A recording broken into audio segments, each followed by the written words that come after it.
Bismillahirrahmanirrahim. Aujourd'hui, on va assister au deuxième cours sur la génétique mendélienne, toujours le module de génétique destiné aux deuxième année sciences biologiques et sciences alimentaires de l'année 2024-2025 en cours, bien sûr, assuré au premier semestre. Comme toujours, on va commencer par un petit historique. La génétique mendélienne est la partie de la génétique dans la transmission des caractères d'une génération à la suivante. Chez les êtres sexués, suit la loi de Gregor Mendel. Ce chercheur qui était un moine est à la base de cette étude. Gregor Mendel, né en 1822 et mort en 1884. Donc pour introduire, on sait très bien qu'un organisme diploïde qui possède deux N chromosomes et suite à la formation d'un zygote résulte de l'union de deux gamètes haploïdes contenant N chromosomes. Un individu diploïde donc, va porter deux allèles à chaque locus, un allèle par chromosome homologue. Donc le terme locus désigne l'emplacement spécifique d'un gène ou d'une séquence d'ADN sur un chromosome. Et l'allèle désigne tous les variants possibles à un locus donné. Donc, c'est l'expression de ce gène.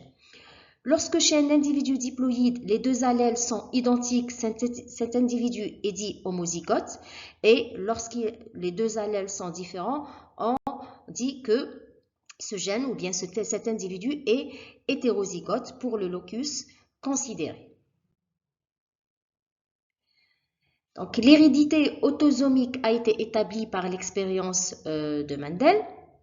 Il procède à des expériences sur les petits pois. Cette plante à fleurs dont la reproduction naturelle se fait par autofécondation et permettant de contrôler l'hybridation et de produire rapidement un grand nombre de descendants. Donc, il choisit d'étudier l'hérédité de pois comestibles et qui présentent 7 caractères. Donc, il a travaillé sur la graine, sur leur forme, par exemple, lisse et ridée. Il a travaillé sur la couleur jaune et verte, les fleurs dans deux couleurs blanc et violette, sur la cosse et sur la tige. On va commencer par la première loi de Mendel, la loi d'uniformité des hybrides de première génération.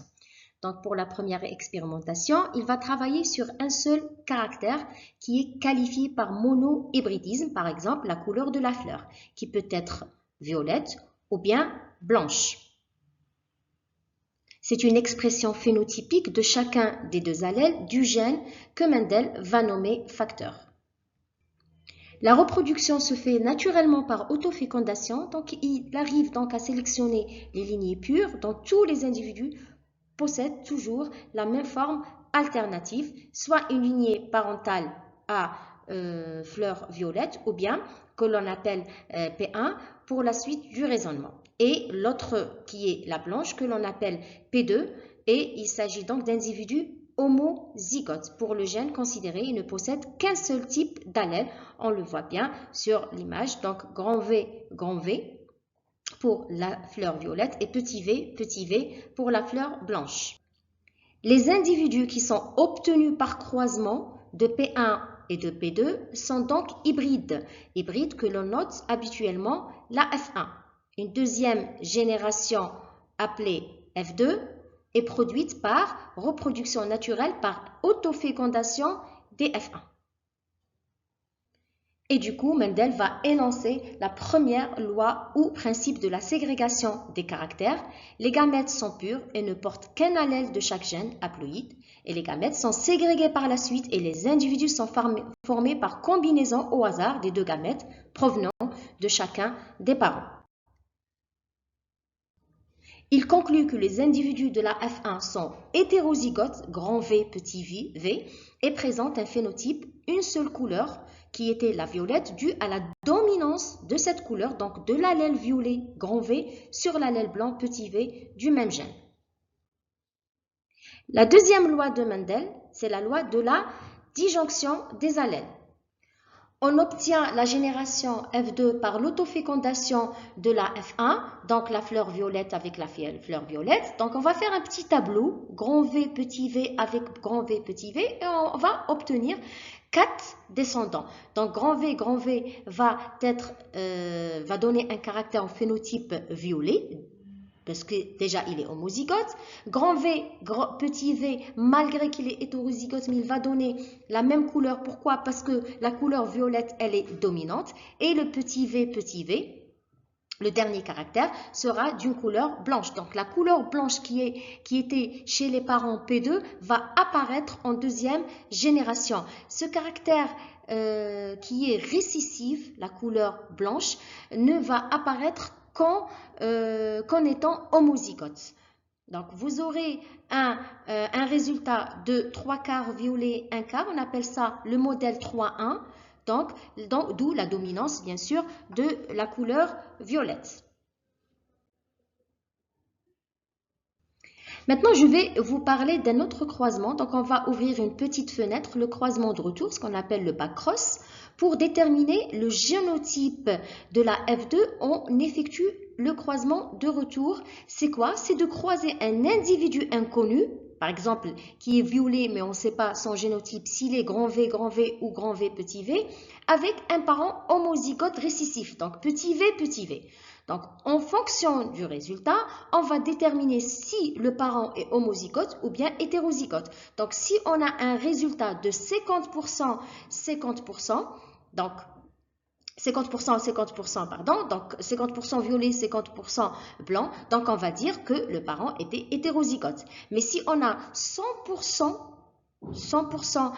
uniforme, donc toute la génération est violette, donc on va dire que le parent est homozygote. Maintenant, on va passer à la troisième loi de Mendel. C'est le principe de la ségrégation indépendante qui résulte d'une expression de dihybridisme. Dihybridisme, c'est-à-dire qu'on va choisir deux caractères. Pour ce résultat, on a choisi les poids qui ont deux caractères, donc la forme, par exemple lisse et ridée, et la couleur jaune et verte. Alors, Mendel croisa deux parents qui sont dihybrides, c'est-à-dire qui contiennent deux formes. Et en première génération, il obtient toute la génération uniforme, lisse et jaune. Donc, ça ressemble un peu à la première loi, l'uniformité des hybrides. Maintenant, il va faire une autofécondation, il va suivre la même logique, mais par conséquent, il obtient 4 caractères. Donc, en principe, si il avait eu le même résultat de la première loi, en principe, on aurait, c'est-à-dire en deuxième génération, l'apparition du caractère qui est récessif et bien sûr la dominance, le caractère dominant, il sera en grande proportion. Donc, il aurait eu un jaune lisse et un vert ridé. Par contre, il y a apparition de deux caractères nouveaux, donc comme si les caractères se sont mélangés, donc le lisse s'est mélangé avec le vert et le jaune s'est mélangé avec le caractère ridé. Donc là, il essaye d'expliquer comment ce phénomène a été fait et il a conclu qu'il y a eu ségrégation, c'est-à-dire que les allèles se sont mélangés. Mais bien sûr, à l'époque, ils ne savaient pas comment l'expliquer car il n'y avait pas encore le concept des chromosomes et des allèles. Et il obtient un pourcentage de 9, 3, 3, 1. Donc 9 sur 16 lisse jaune, 3 sur 16 vert lisse et ridé 3 sur 16 et jaune, bien sûr, et le caractère qui était chez le parent récessif, il est un pourcentage 1 sur 16. Par conséquent, Mendel conclut que le réassortiment indépendant des paires de gènes donne une répartition des phénotypes dont les rapports sont 9, 3, 3, 1. Sa deuxième loi dite de réassortiment indépendant montre que la disjonction est faite de manière indépendante pour les divers couples d'allèles. Merci pour votre attention.